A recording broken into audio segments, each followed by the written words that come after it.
და ჩვენთან არის ღმერთი. კვლავ წიგნი, რომელიც ესე იგი ხელში უნდა გეჭიროთ. ყველაზე მეტად გაცვეთილი ფურცლები უნდა გქონდეს კითხვისგან თქვენს ოჯახებში. ყველას გილოცავთ დღევანდელ დღეს მრავალ დაგასწროთ თქვენ და ჩვენი ქვეყანა და ყველა მორწმუნე მართლმადიდებელი, ვინც აღნიშნავს საკვირაო მსახურებას და უხარია დღევანდელი დღე.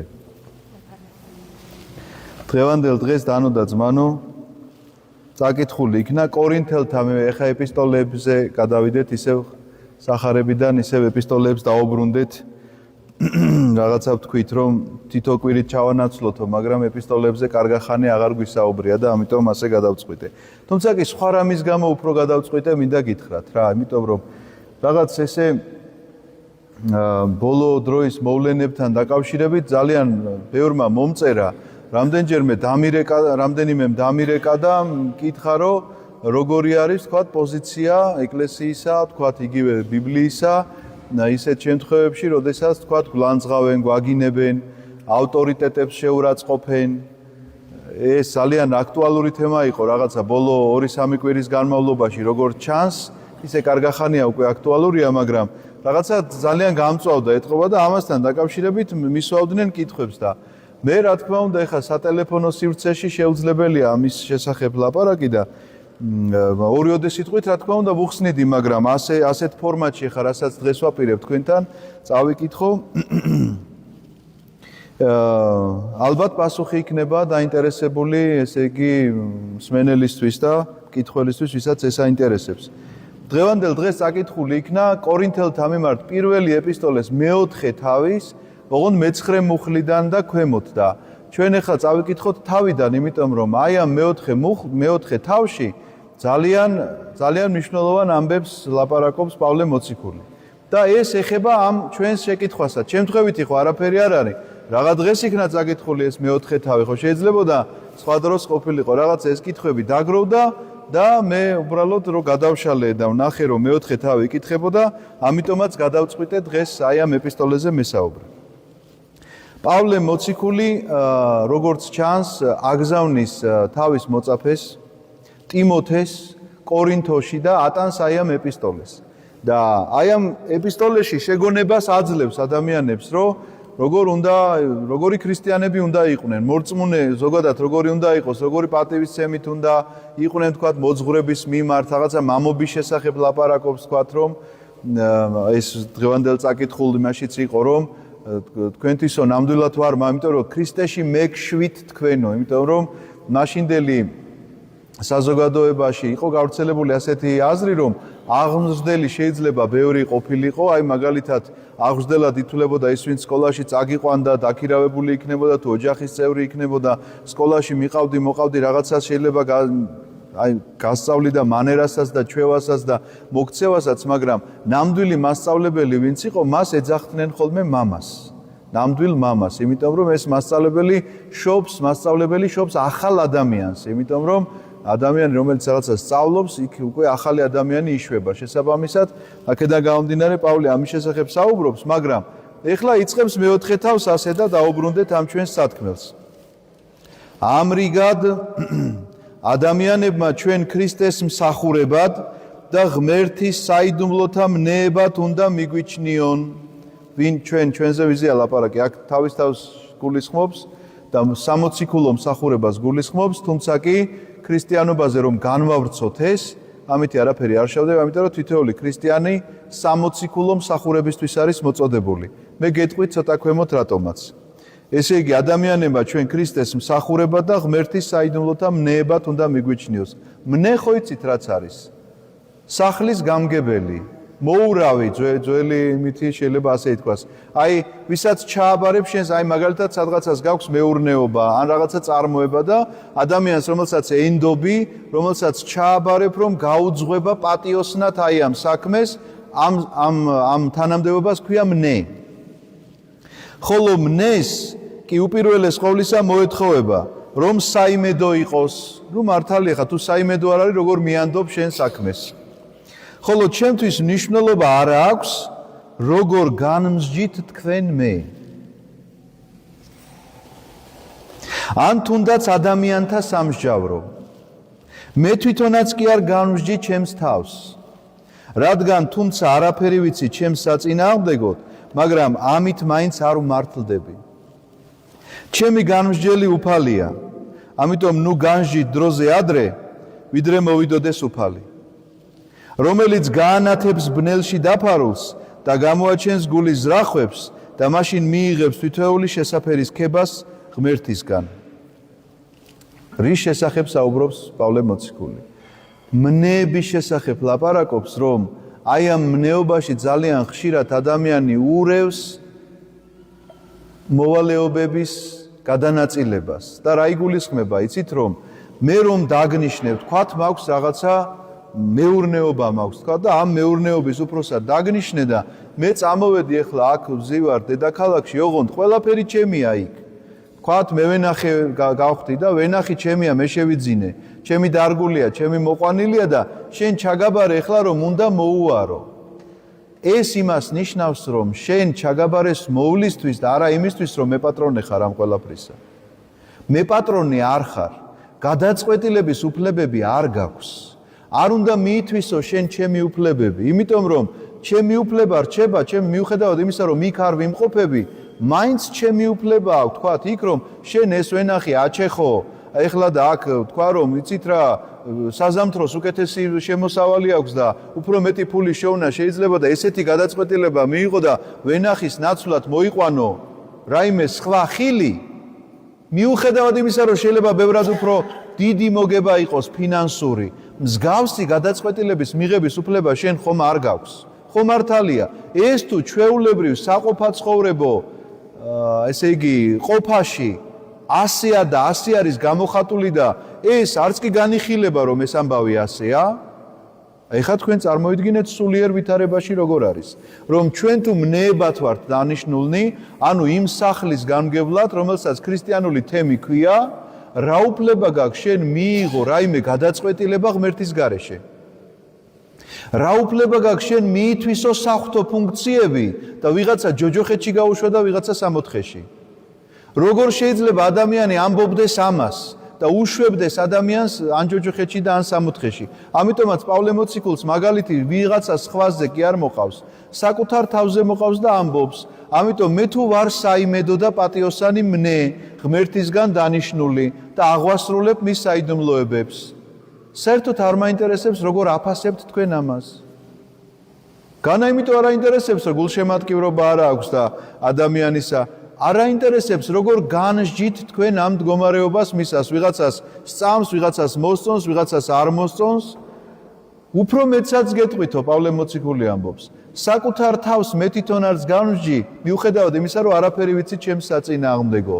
რას გულისხმობს ამაში? იცით რომ მიუხედავად იმისა, რომ არაფერი იცის საწინააღმდეგო, არ მრუშობს, არ თქვათ კაცს არ კლავს და არ იპარავს რაღაცას ამ სამნეო საქმიდან, მიუხედავად ამისა, საკუთარ თავს მაინც არ განსჯი, იმიტომ რომ ერთადერთი განსჯელი, ვისაც შეუძლია საბოლოო განაჩენის გამოტანა, ეს ვინ არის? ღმერთი და არა პავლე, არც პეტრე და არც ვინმე სხვა, რომელიც მოინდომებს, რომ მსგავსი რამ მიითვისოს, ესე იგი უფლება და თვისება, რომელიც არ არის შენი უფლება და შენი თვისება.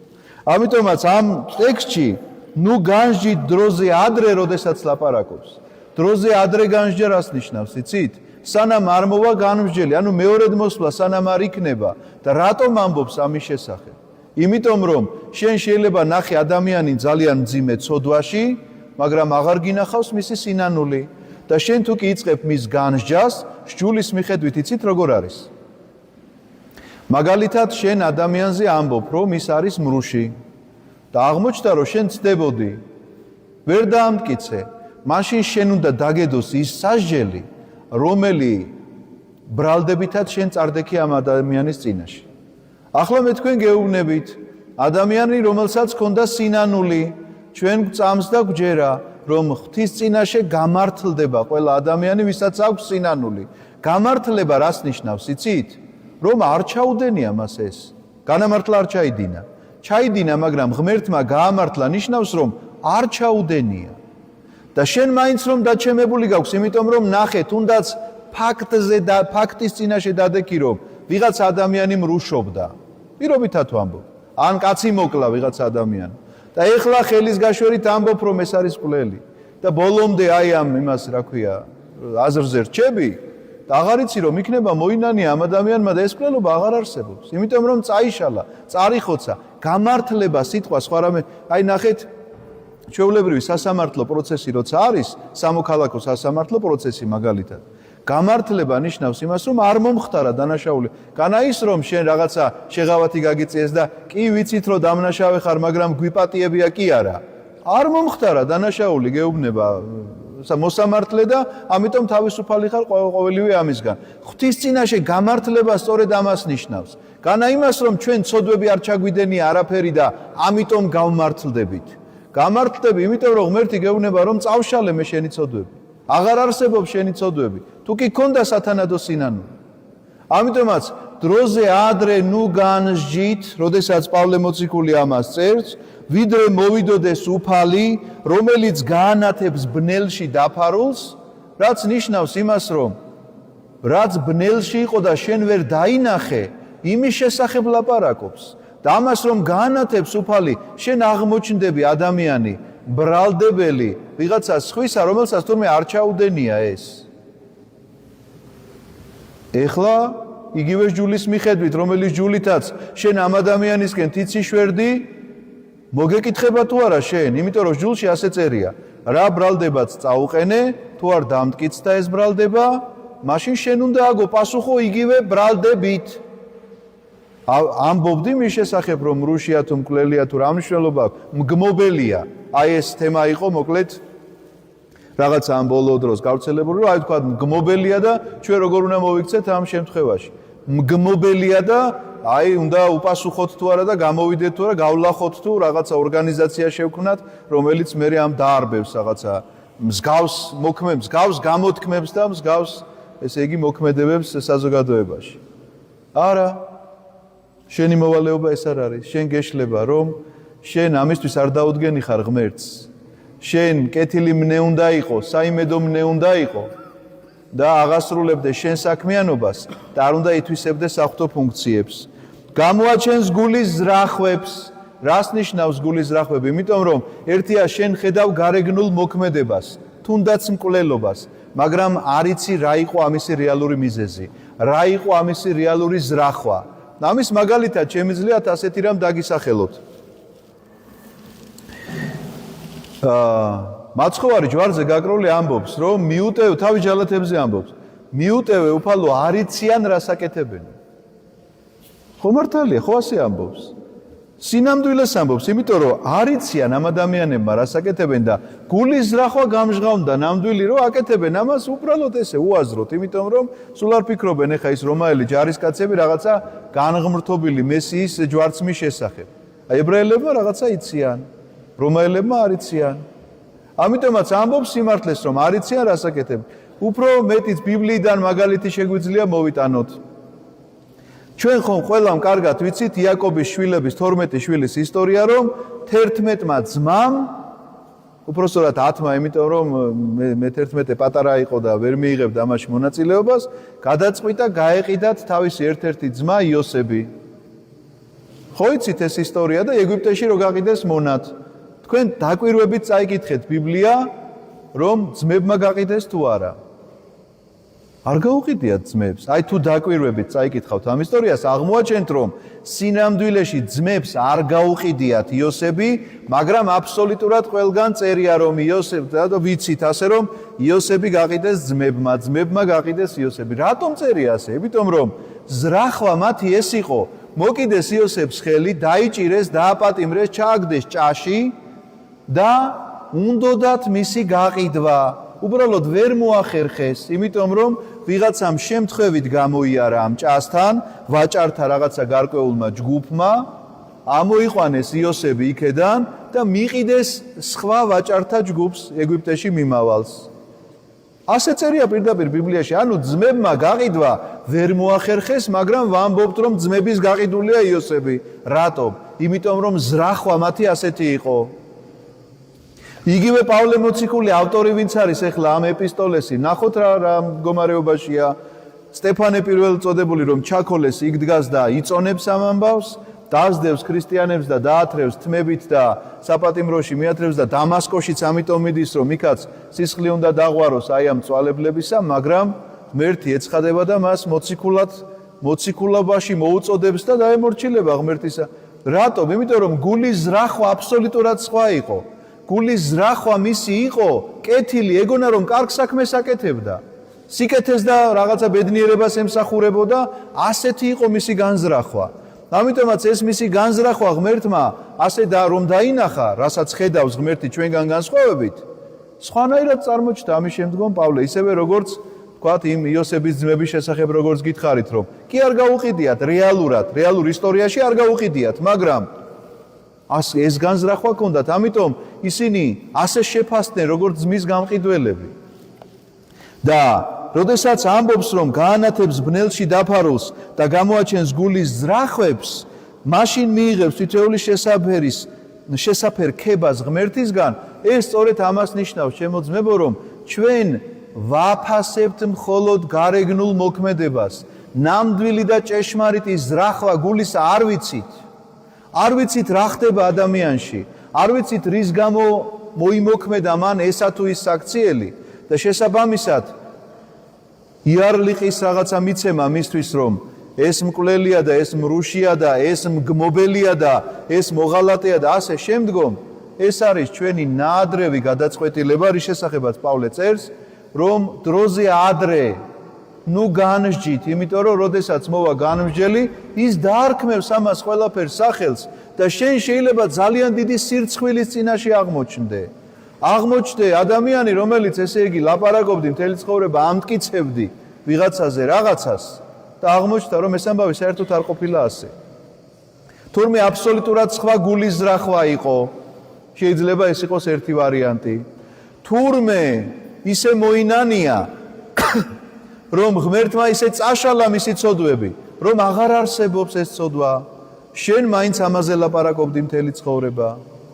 ამიტომაც აღმოჩნდები აი ამ სირცხვილში და იმის მაგივრად, რომ კეთილი მნეობა გეკისრა, იმის მაგივრად, რომ ეს ჩაბარებული რაღაცა, ვთქვათ,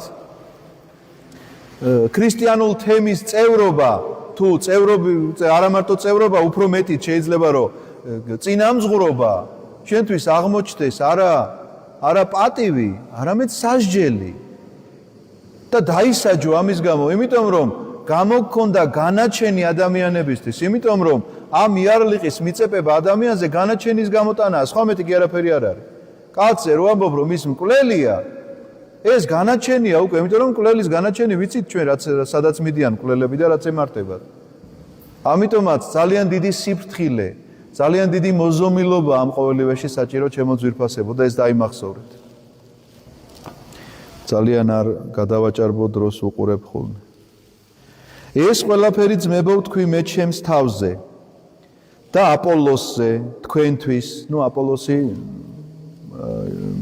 მოციქულია ერთ-ერთი, რათა ისწავლოთ ჩვენგან, რომ არ გადახვიდეთ დაწერილს და არ გაამპარტავანდეთ ერთმანეთის მიმართ. აი კიდევ ერთი პასუხი ჩვენს შეკითხვებზე, რომ როგორ უნდა იქცეოდეს ადამიანი რაღაცა გარკვეულ სიტუაციებში, თუნდაც გმობის დროს, რომ ვიღაცა ღმერთს გმობს ან რაღაცა როგორც ის იყო, რა ქვია, ავტორიტეტებს ეხებიან და ამიტომ ეხა ჩვენ უნდა გამოვიდეთ მათ დასაცავად. წერს პირდაპირ ასეთ რამ, ისწავლოთ ჩვენგან, რომ არ გადახვიდეთ დაწერილს.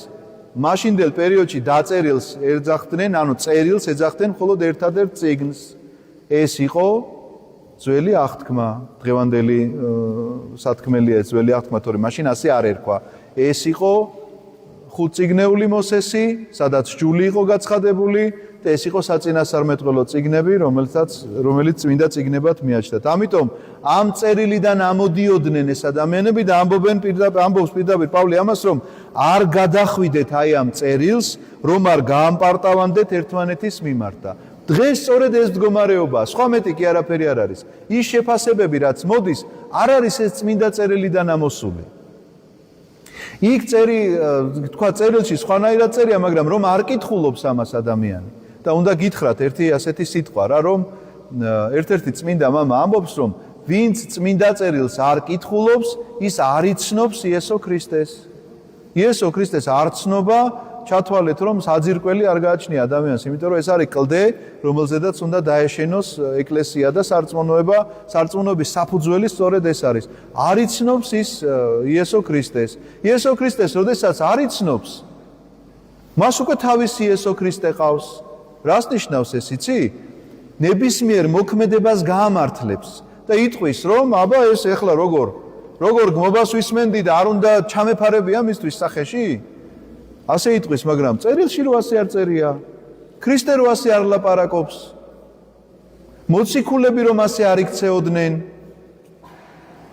ამის შესახებ კითხვას თუ დაუსვამ, ალბათ შენც ჩაგაფარებს. მოკლედ, მსგავსი ადამიანი. ამიტომაც მაინც ფრთხილად მოეკიდეთ მსგავს ადამიანებთან საუბრებს. რადგან ვინ გამოგარჩევს, რა გაქვს, რაც არ მიგიღია. თუ მიიღე რასიქადი, თითქოს არ მიგეღოს. ჩვენ ძალიან ბევრი რამ გვაქვს მიღებული, სრულად უსამართლოდ შეიძლება ითქვას. უსამართლოდ იმიტომ კი არა, რომ უსამართლოდ ღმერთი მოგვექცა. არა. ჩვენ ესე იგი არ ვაფასებთ სათანადოდ ამ ამბავს. აი სულ ის მაგალითი მახსენდება, კოვიდის დროს გავრცელდა ეს ამბავი და არ ვიცი იცით თუ არა, რომ ადამიანი რომელიც აპარატზე ყავდათ შეერთებული და გამოვიდა მდგომარეობიდან და მე ანგარიში წარუდგინეს და უთხრეს, რომ თქვენო აი ამდენი ჟანგბადი მოიხმარეთო რაღაცაო გადასახდელი ამდენი გაქვთო და ამ კაცმა ტირილი დაიწყო და უთხრეს რა გატირებსო, ყველაფერი კარგად არის, ამასო თავრობა ანაზღაურა. არა, მაგიტო არ ტირივარო. 50 წელია ამ ჟანგბადს უფასოდ სუნთქაო და ღმერთისთვის არასდროს მადლობა არ მithქვამსო და აი ასეა, რა არ მოგეცა, შეიძლება იკითხო? აი შუქის ფულს თუ არ გადაიხდი, ხო ჩაგიჭრიან აუცილებლად ამ შუქს, მაგრამ თვალი რო გაქვს მოცემული, რომელთაც ხედავ ამ შუქს, ამისთვის რამე გაგიკეთებია? სამადლობელი? სამაგიერო რაღაცა შეიძლება გაიგეთ. ყურში რომ გესმის და თვალში რომ ხედავ და რომ მოძრაობ და სიყვარული რომ შეგიძლია და ადამიანებთან ურთიერთობა რომ შეგიძლია. ამიტომაც პირდაპირ რომ არ გაამპარტავანდე ნიშნავს იმას, რომ წმინდა წერილს თუ არ იცნობ, მაშინ არის მხოლოდ ამპარტავნული ზრახვები, რომ მე ვიცი. რაში მჭირდება, კაცო, წერილი, მე თვითონ ვიცი და შენ თვითონ როგორც იცი, ჟულის დაცვა კი არა, ჟულის დარღვევაა. ამიტომ რა არ მოგეცაო, პავლე მეუბნება, აგერ გაქვს წმინდა წერილი. წაიკითხე წმინდა წერილი და ამის მიხედვით მელაპარაკე, როგორი უნდა იყოს ქრისტე და ქრისტიანობა. ის კი არა შენ რომ ქრისტე გამოიგონე, შენ როგორიც გაწყობს, შენ როგორიც თქვათ წარმოგიდგენი, ასეთი იქნებოდა, ასე იზამდა არა. როგორც გააკეთა, როგორც ქნა, იმის შესახებ მელაპარაკე. იმიტომ რომ ეს დადებულია, ეს წიგნად არის ესე დადებული. ამიტომაც პავლე ასახელებს წერილს, არა გარდამოცემას, იმიტომ რომ გარდამოცემა დიდი ოკეანესავითაა, უამრავი რამ შეიძლება იპოვო მასში, მაგრამ წერილი აი ესეთია, კონკრეტულია, კონკრეტიკაა და წაიკითხავ ამ წერილს და აღმოაჩენ, რომ თურმე სხვა ქრისტე ყოფილა საერთოდ, შენ რომ გეგონა ის არა. დიახ, უკვე გაძეხით, გამდიდრდით, გამეფთით ჩვენს გარეშე, ნეტაკი მართლა გამეფებულიყავით, რომ ჩვენც ვიმეფოთ თქვენთან ერთად. ამის შემდგომ დღევანდელი საკითხავი იწყება, ვფიქრობ, რომ ჩვენ მოციქულებს ღმერთმა უკანასკნელი ადგილი მოგვიჩინა, როგორც სიკვდილ მისჯილებს, რადგან სანახაობა გავხდით ქვეყნიერებისათვის, ანგელოზებისთვის და ადამიანებისთვის, ჩვენ უგუნურნი ვართ ქრისტეს გულისთვის, თქვენ კი ბრძენი ხართ ქრისტეში, ჩვენ უძლურნი ვართ, თქვენ კი ძლიერნი, თქვენ განდიდებულნი, ჩვენ კი ღირსება და კარგულნი, ჩვენ ამჟამამდე მშიერი და მწყურვალნი, შიშველნი და ნაგვემნი, მოხეტიალენი, ვშრომობთ ჩვენი ხელით, გლანძღავენ, ვლოცავთ, გვდევნიან, ვითმენთ, სახელს გვიტეხენ, ვეფერებით. არ არის ეს პასუხი?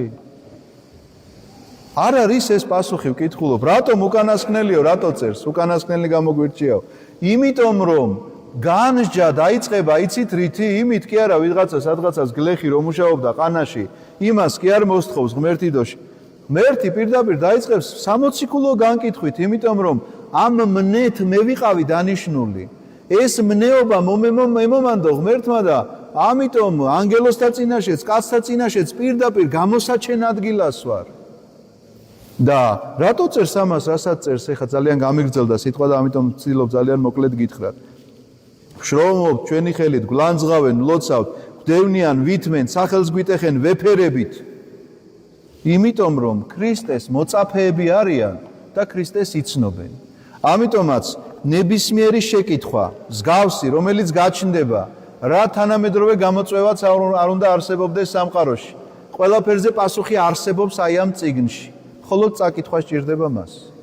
წაიკითხავ, გაიგებ იმ წამსვე, რომ რა არის პასუხი ნებისმიერი მოქმედებაზე, რომელიც აღესრულება შენს მიმართ.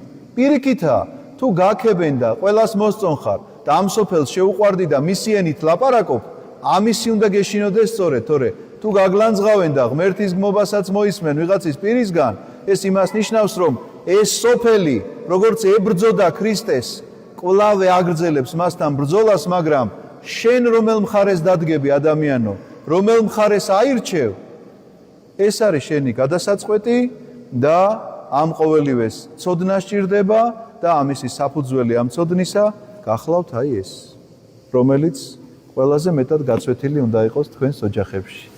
მათი წიგნის ფურცლები. დალოცვილი და გახარებული გამყოფოთ ღმერთმა. პარასკევს იწყება ღვთისმშობლის მარხვა, გაგრძელდება 28 აგვისტომდე. ეს მარხვაში ჩვენ დღესასწაული გვიწევს ფერისცვალებისა და ყველანი რაღაცნაირად მოვემზადოთ, რომ გარკვეული დისციპლინა შევიმუშაოთ. ვიღაცას არ შეუძლია ბატონო, ვერ ახერხებს იმას, რომ იმარხულოს გასტრონომიულად, მაგრამ იმარხულოს სხვანაირად, ებრძოლოს მანკიერებებს, რაღაცა ჩვევებს, ებრძოლოს საკუთარ თავში ენას და აი თავშეკავება გამოიმუშაოს, რომ არ თქვას, არ აწყენინოს, რაღაც ბევრი არ ილაპარაკოს, ბევრი რაღაცა ისეთი არ თქვას, რაც შეიძლება ვინმესთვის გულდასაწყვეტი იყოს. ნუ იქნება მსაჯული ადამიანებისა, ასე იმარხულეთ, ასე შეხედეთ ამ საკითხს და დანარჩენს ღმერთი მოგცემთ, ვისაც როგორ შეგიძლიათ, იმიტომ რომ თუ მარხვათ ჩვენთვის მხოლოდ ის იქნება, რომ თავს დავიტანჯავ, მაგალითად ფიზიკურად ჩემი უძლურების გამო არ შემიძლია მხოლოდ ბოსტნეულით ვიკვებებოდე და დავიტანჯავ მხოლოდ თავს და არაფერი არ შეიცვლება ჩემში, აი ხო ყველანი ოჯახის შვილები ხართ და თქვენ თვითონ შვილები გყავთ. ეხლა რა გირჩევნიათ, რომ შვილმა საქციელი როგორ გამოასწოროს? რომ გითხრას, რომ ახლა პურზე და წყალზე ვიქნები, ოღონდ რა უხია გიცვარ, ასეთი ვიქნები შენს წინაშე და ასე როგორც გელაპარაკებოდი გუშინ, ისე დაგელაპარაკებიო? რა არ მიჩევნია, რომ რაც უნდა ისჭამოს და ისვას, ოღონდაც ენა გაასწოროს, რომ არ შეიგინოს, არ განიკითხოს და ასე შემდგომ. ამიტომაც ასე მიუდექით ამ საკითხს, ნებისმიერ მარხვას და განსაკუთრებით ეხლა რომელიც იწყება. ერთმა დაგლოცოთ, გაგახაროთ, ჩვენთან არის ღმერთი.